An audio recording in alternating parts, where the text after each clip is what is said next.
The Mandalorian Season 3 is a pivotal show for the Walt Disney Company, for Disney Plus, and for Star Wars at large. We're going to dive straight into a review of this very first entry. Does it maintain the enthusiasm of audiences, or does it sputter out of the gate? Joining us to do so will be Lorn Conner, who is going to, go deep into the Star Wars lore, and then I'm going to give you my more normie take on all things Mandalorian.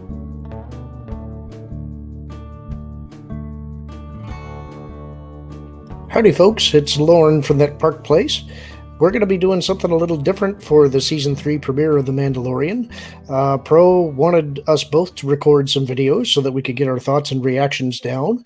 And I thought that for my piece, I might start with doing 2 videos. I thought that I would do one before we actually watched the premiere, so I could give you my thoughts on what might happen in the show, where I think it's going to go, how I'm feeling about it before the broadcast. And then I'll record another video after I've seen it to give you my gut check feelings after at least one watch through. So I thought I would start with how I'm feeling about this. And the answer is nervous. It's been 2 years since we last joined Din Djarin and Grogu. And at that point, Grogu had gone off with Luke. Din had to let him go. Since then, we've seen in the Book of Boba Fett that Grogu ended up back with Din. I know there's a lot of people that are upset about that. I do think they probably should have had a little more time apart. The showrunners have indicated that there has been some passage of time in the meantime. I think they're trying to adjust that for audience expectations. But I don't think that's really where my nerves are coming from. It is that at this point, I believe the show is sort of where they started at. It's almost as though the show has been reset. They're going to have to ease the audience back into this universe because there's been such a long passage of time in the real world. So because of that, I believe the show is going to do 2 things that are a little paradoxical for this first episode. I do think that they're probably going to want to open with action, so that means that the show is going to start with a bang. But at the same time, I don't think that much can really happen in this episode because they're going to be setting the table. I think what that means is the bulk of the episode is going to be with Din and Grogu trying to figure out, what do we do now? There was a leaked clip here in the last couple of weeks that shows them going back to Navarro, meeting back up with Greef Karga. It sounds like Din is looking for a parcel of land, so I'm thinking that he's going to settle down. We know from analyzing some of the other trailers that Navarro does come under attack, it looks like by Mandalorians. I'm actually thinking that might happen right here in this first episode. But I also think there's a possibility that it's going to be a cliffhanger kind of situation. I think you may see shock troopers landing. You might see the town basically destroyed, and then the show will end on the aftermath. The reason for this, I think, is going to be because there's going to be either a faction of followers of Bo-Katan or possibly some other faction that are upset that he's in the possession of the Darksaber. And so I think that's going to kick off and ease us into going into Mandalorian politics, the history of Mandalore, and setting up his redemption and whatever comes next. I think one of the things that is going to be a little uncomfortable for fans is that Cara Dune, Gina Carano, is not going to be there. The showrunners did address that here. It was either yesterday or the day before, I think. They kind of dodged some questions, or at least tried to tap dance around them. But they did release that she will not be in the show, but they did say that she's still going to be alive and in that galaxy. And I thought that that was interesting. I don't think that means that they have plans to bring her back or to recast her. But I do think that they're going to use whatever story that they do produce for her to either lead into other shows or possibly maybe try and continue to tell stories with her in spin-off media like novels, games, or other kind of material. In the meantime, I do want to address a little bit the fact that she's not there and how that's hit us as a community. The first thing I want to say is that Lucasfilm was absolutely wrong to deal with Gina the way that they did. I believe they mischaracterized everything that she said. I believe they slurred her, and I think that was wrong. For those of you who are boycotting the show, I completely understand why you're doing that. Lucasfilm, if I was going to speak to you directly, I think the only way that you're going to get forgiveness from the community here is you need to make a public apology to Gina. What you did was wrong, and I believe you know it. I think you also need to make an overture to her to come back to the show. For her part, I don't think Gina would be interested in doing so after the way that you treated her, but it would be the right thing to do. Now, moving on from there, I think a lot of what I'm feeling right now is the nerves of what are they going to do with this season. I am concerned that they continue to put sequel references into the show. I think some of those are acceptable as long as there's no direct tie. I would prefer they not do it at all. Because the Babu Frick aliens have appeared in the trailers, that's one of the things that makes me a little worried. I was not particularly a fan of that character. I don't know if this is supposed to be actual Babu Frick or if this is just a family of aliens that is of the same species. A lot of what I'm thinking about is when The Mandalorian first premiered. I remember feeling kind of the same way. It was like there was a rock in the pit of my stomach. At that time, we were post The Last Jedi. The Rise of Skywalker was going to be coming out the following month. I had already made a decision not to see that movie, and I did not. In fact, I waited months after it released before I finally watched it at home. I watched it only one time, and I vowed that I would never watch it again. But before that happened, I mean, when The Mandalorian released, I remember being nervous then because Star Wars hadn't been done on TV unless you count the Ewoks movies or the holiday special. And I don't think either one of those really crowned the franchise with glory. I was skeptical that they would be able to put any kind of quality product on the small screen that would rival what we'd seen in the movies. I was very happy to be wrong about that. But now that we're moving forward, now that we've had the controversy with Gina, eventually they're going to have to address the elephant in the room, and that's going to be, what are you doing with the sequels? If the rumors of another movie are true, and they plan to continue to attach to the sequel trilogy, I expect those references to become more frequent, more pronounced. I think that's a bad idea. I'm really hoping they don't do something like that. One thing that does give me a little bit of hope is that Jon Favreau has already said that he has scripted season 4. He said that we're only in the middle of this thing. He plans to keep going. I think that's an interesting thing for him to say because it means he has plans to stick around.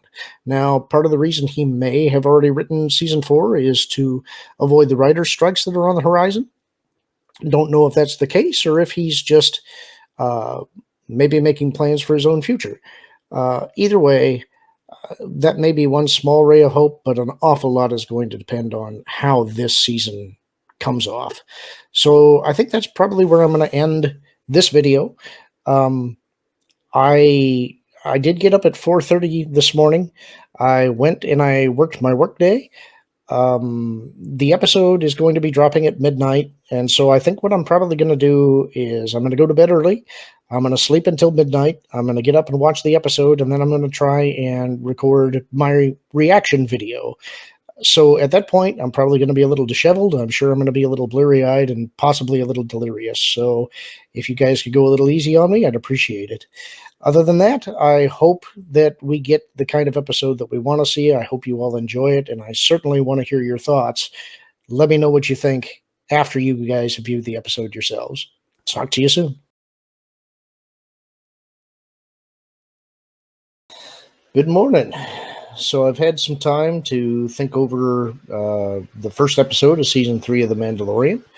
I had made some predictions beforehand about what I expected to occur, and I think that by and large, a lot of what I was thinking came to pass. As I expected, the episode did start with action, and I think that was probably the right decision.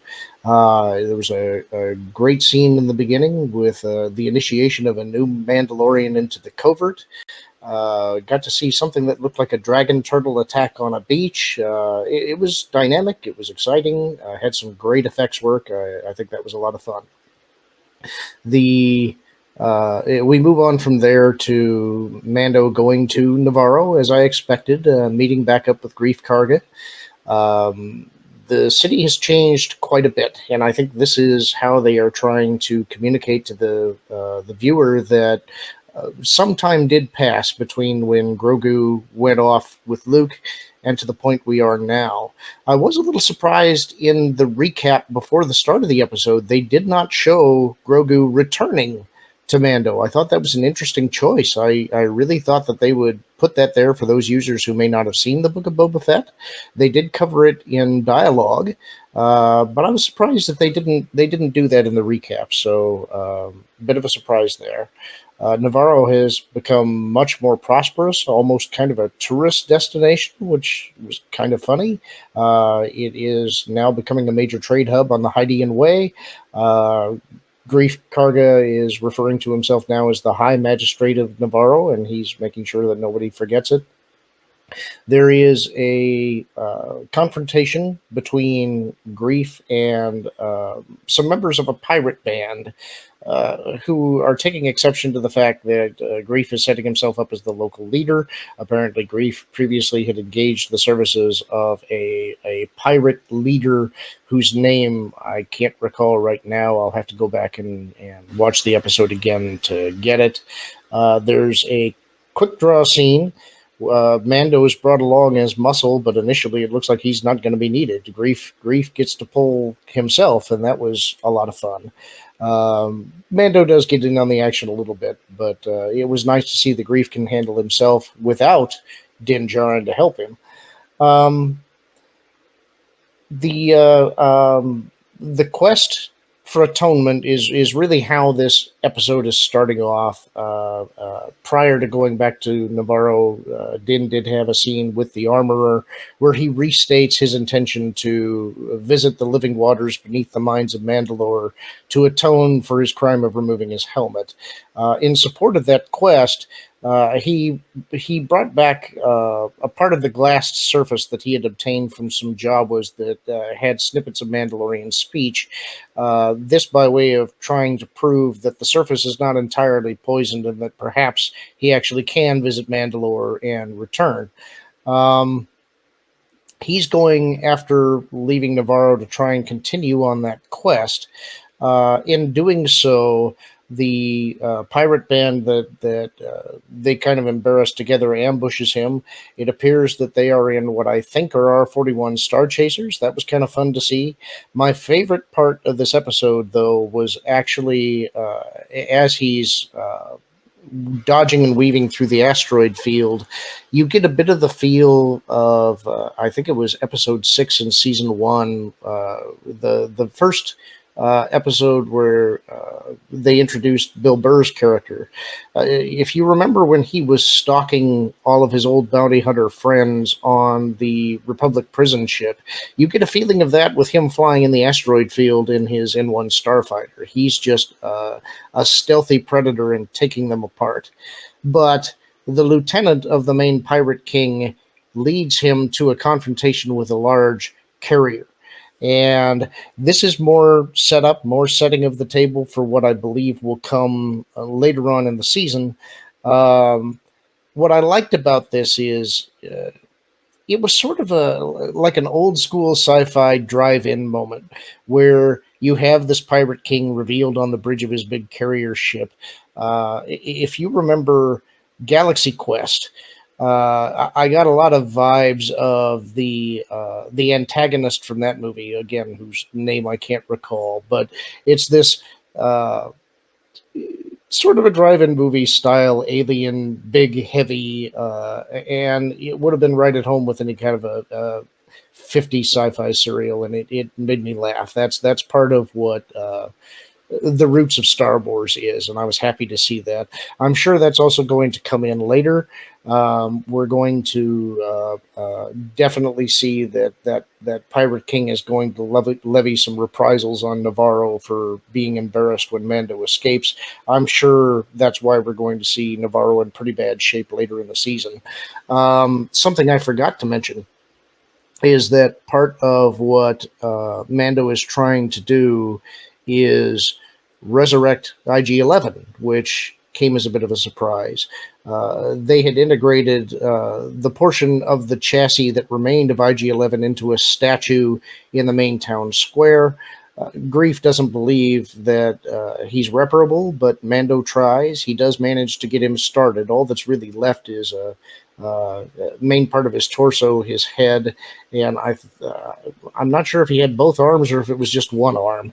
But when he activates the unit, it still has his original programming, and it's whatever memory modifications that Queel had made in the past apparently aren't there anymore, and it reverts to its original programming and attempts to kill both Grogu and Din.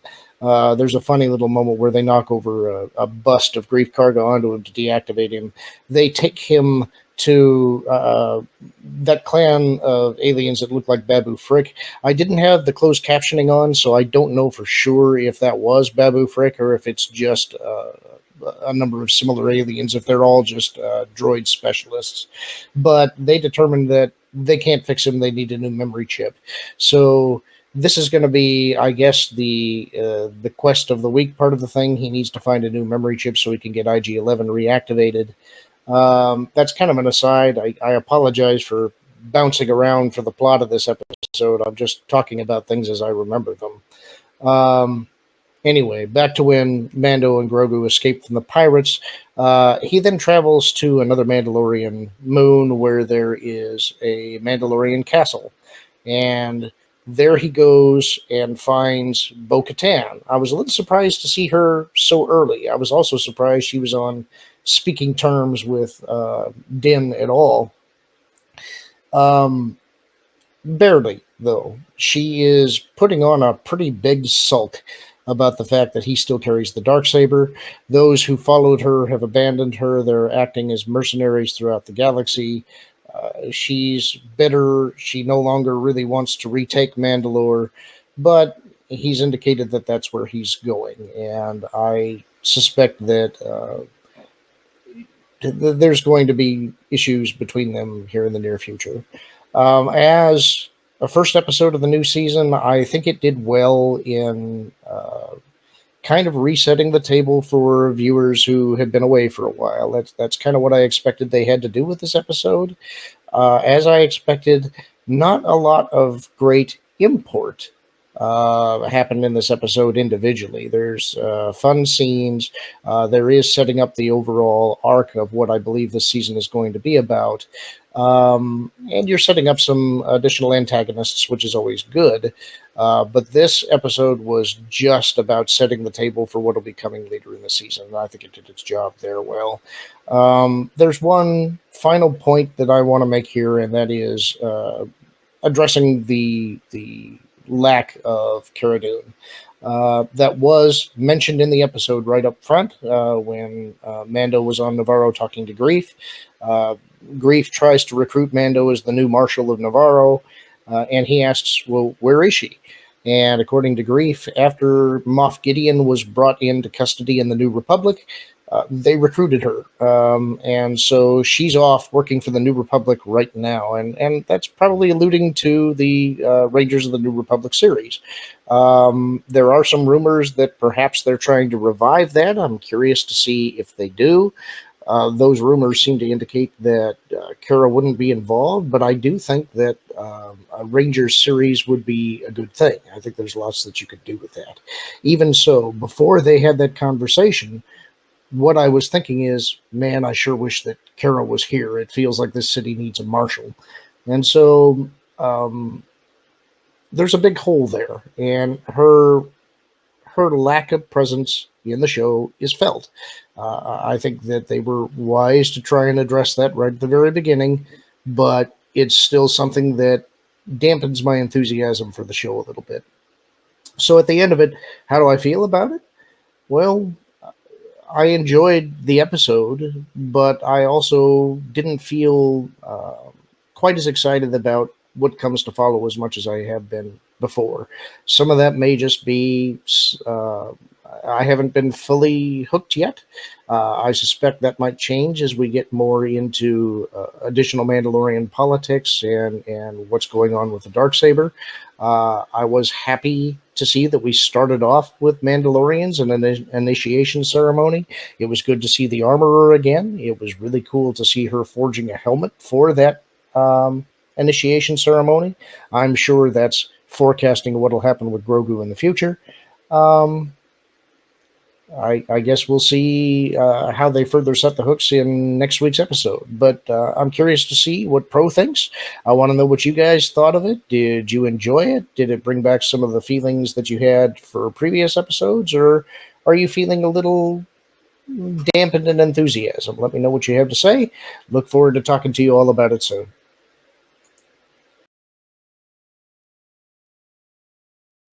Now, of course, there's no way that I can be as sophisticated or as knowledgeable about Star Wars as Lorn Conner is. He is the resident Star Wars guru, one of the greatest minds out there in this regard. However, I do want to give some of my thoughts on this first entry, and particularly that I'm not sure that it's succeeding in the way that the prior two seasons did. I don't know that people are going to watch this and be excited for the rest of the season, and so that may be problematic. I also don't want to down the show. There's nothing wrong with this first episode. But if you look at it, here's an example. I don't think anybody had Meth Gator appearing as part of their bingo card for this first episode. But that's what happens.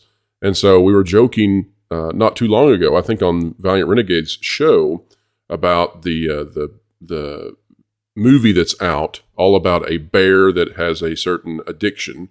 I'm not going to say the thing he's addicted to because, well, YouTube. But we were joking about other animals and how they might also be on some sort of thing, and you could make all kinds of movies about that. Well, Meth Gator that we joked about appears at the very beginning of this episode, and all of the Mandalorians then have to destroy this gigantic Godzilla of an angry gator that pops out of a puddle, and then at the end of this sequence, the Mandalorian and Grogu, they fly in and kill the thing. And, you know, it's cute and it's nice for kids, I'm sure, but it leaves a lot to be desired because it's just filler, honestly. It really is. It's just a lot of filler. And for an episode that's so short, you don't want to see filler in your premiere. I also found that it's a little bit heavy on side quests. Like, I don't know why we need to go back and get the old droid and bring it back, and I don't know why we have to go on a secondary quest then, right? The primary quest is to go get the old droid. The secondary quest is to go get its memory stuff. I don't understand what the reason is for that, unless, again, we're just padding things out. That's not to say that the whole episode is bad. It's just what it is. And if you love The Mandalorian, if you love Grogu, if you're a kid watching this, then, you know, the production values are fantastic. I'm sure you're going to greatly enjoy it. Carl Weathers comes back and does a great job. They make a reference to Cara Dune, but clearly it looks like I was right. I don't think Gina Carano is going to show up. None of my sources had heard that, and so that rumor that was spreading, I guess, yesterday, I think probably can be put to bed. But, yeah, it's just okay. From visuals, it's fantastic, and it's polished to the max, but I don't know. Like, let's just get on with the story. Let's go on. Let's do this thing. We don't need the pirates. We don't need, we don't need this very small look into Navarro and the city there. If we're not going to get something more grandiose to look at it and be impressed, if we're just going to get a tiny, tiny little scene, narrowly focused, and then pirates want to take over a school. Okay, I will admit that was bad writing. The pirates want to have a drink at the bar, and the bar has been turned to a school. That's really writing that's more aimed at kids. But, for what it is, it's good. overall, I'd probably give it a 6 or a 7. It's serviceable, but in terms of driving The Mandalorian back to what it was for Season 1 and Season 2 and bringing back fans who have been turned off by Star Wars based on the decisions of Lucasfilm and Disney, I don't think this is doing that, but I am open that this season could do that. So we'll just have to wait and see. It's not the leap out of the gate that I would have wanted, but we'll see where this goes. They need some big pieces of action. They need some big lore reveals, and this thing needs to go somewhere. We don't want to spend an entire season doing side quests. That would not be a fun time. But if you enjoy content like this, if you enjoy listening to experts like Lorn and then get my take on it, please click the like button, share, subscribe, notification bell, click it and stick it to the algorithms. We do covet your comments, so leave one. We actually do read them and care. And as always, wherever you are, whatever you're doing, keep learning, keep growing, and keep having fun.